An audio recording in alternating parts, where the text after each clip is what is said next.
In this video, I'm going to go over the circle of Willis, or the cerebral arterial circle. I'm going to start with this diagram first because some of the structures we cannot see on the model. So we're going to start with the internal carotids. These have been cut. So remember, the internal carotids are a branch off of the common carotid that will supply blood to the brain. And so these are the internal carotids, the left and the right. And then here we have the anterior communicating artery, which we are not going to be able to see on the model, and the anterior cerebral arteries that we also will not be able to see on the model. We also cannot see these vessels. These are the middle cerebral arteries, so we will not see those on the model. So I'm going to move over to the model. So the cerebral arterial circle, remember, is a blood supply to the brain. It is a circle of vessels that encircles the hypophysis, or the pituitary. So this, where my probe is the pituitary gland. So we can see the left internal carotid and the right internal carotid that have been cut. Again, we cannot see the anterior communicating or the anterior cerebral or the middle cerebral arteries.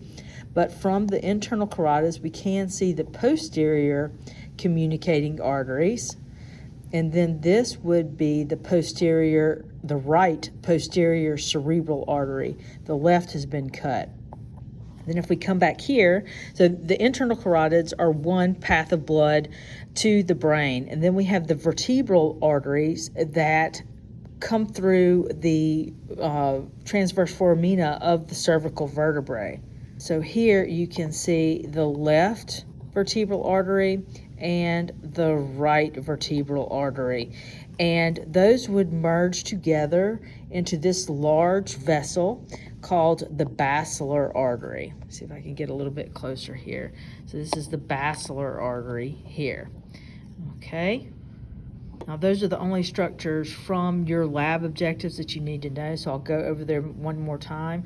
So the left and the right internal carotid, the posterior communicating, see if I can get it a little bit clearer there, posterior communicating, right and left. This is the right posterior cerebral artery. The left has been cut.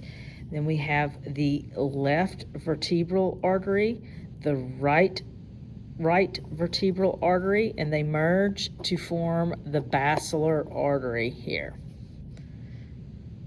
Those are the only structures that you need to know for this lab.